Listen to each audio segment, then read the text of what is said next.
मुमताज़ बीबी और आमिर खान अपने बच्चों शबीर मुबीन और एक बेटी सादिया के साथ 2 कमरों पर मुश्तमिल एक छोटे से घर में हंसी खुशी ज़िंदगी बसर कर रहे थे। एक छोटे से गांव में अगर कुछ ना था तो बहुत सारे रिश्ते जो कि कई मादी अशिया से बढ़कर होते हैं। मुमताज़ बीबी और आमिर खान का बड़ा बेटा शबीर शहर में नौकरी करता था, जबकि छोटा बेटा मुबीन गांव की ही एक गाड़ी का कंडक्टर था और बेटी सादिया 7वीं जमात की तालिबा थी। मुमताज़ बीबी की एक बहन का घर भी उनके घर के करीब था और भाई के घर भी उनके घर के करीब था। बहन से तो अच्छे ताल्लुकात थे, मगर भाई उनके कुछ नाराज़ ही रहते थे। ज़िंदगी यूं ही गुजर रही थी कि मुमताज़ बीबी कुछ बीमार रहने लगी। वो दिन ब दिन कमज़ोर हो रही थी। कभी सर में कभी पेट में दर्द रहने लगा। जो कोई भी इलाज बताता वो करते, लेकिन कोई अफाका ना होता। सादिया बेचारी भी परेशान रहने लगी। अभी अम्मा की परेशानी भी ख़त्म ना हुई कि एक और आफत आन पड़ी। सादिया का भाई छोटा मुबीन गाड़ी से गिर गया। उसे फौरी तौर पर अस्पताल ले जाया गया।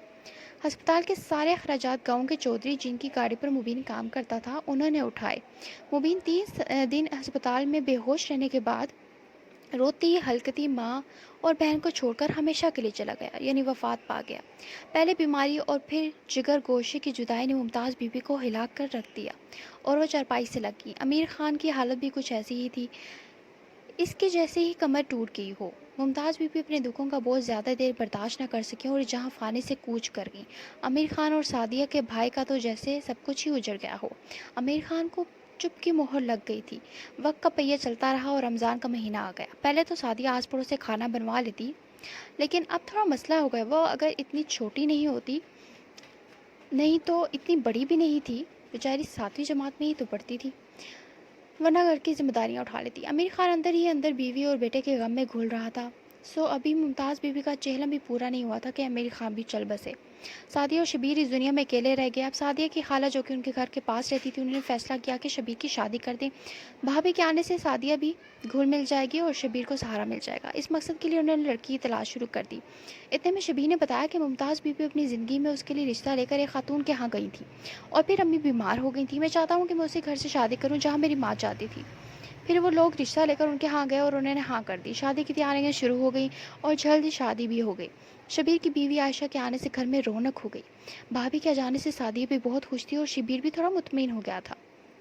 इसी तरह कुछ दिन गुजरने के बाद सादिया के चचा ने सादिया का हाथ अपने बेटे के लिए मांगा, लेकिन शबीर ने इनकार कर दिया। उसने कहा कि हमारे माँ बाप की ज़िंदगी में आपने उनसे बनाई नहीं, और अब मैं आपको अपनी बहन का रिश्ता कैसे दे दूँ। इस बात पर वो उनसे तमाम ताल्लुकात छोड़कर चले गए। जब दुख और नाकामियाँ इंसान की ज़िंदगी में दखल अंदाज होती हैं तो अपने भी पराये हो जाते हैं। सादिया और शबीर की खाला, जो कि माँ के बाद उनका सहारा थी, उनको कोई जानलेवा बीमारी ने आ पकड़ा। वो कुछ दिन शहर के बड़े अस्पताल में रहने के बाद जहाँ फानी से कूच कर गई। सादिया और शबीर के लिए एक नया दुख आ पड़ा। इंसान भी क्या सोचता है और क्या हो जाता है। हालांकि जाने के बाद उनका दुख फिर से ताज़ा हो गया। वो सदमे से निढाल हो गए। वक्त सबसे बड़ा मरहम है, जो बड़े से बड़े ज़ख्म को भी आहिस्ता आहिस्ता भर देता है। वक्त गुजरता गया और फिर सादिया के मामू ने सादिया का रिश्ता अपने बेटे के लिए मांगा तो शबीर ने हाँ कर दी। मंगनी के नाम पर बस ज़ुबान ही दे दी गई थी। उसके बाद सादिया और उसकी भाभी आयशा शबीर के साथ शहर चली गईं, जहाँ पर शबीर काम करता था। आयशा अच्छी बीवी और अच्छी भाभी साबित हुई। वो सादिया को खाना पकाना और खरीदारी सिखाती और जल्द ही सादिया के साथ घुल मिल गई थी।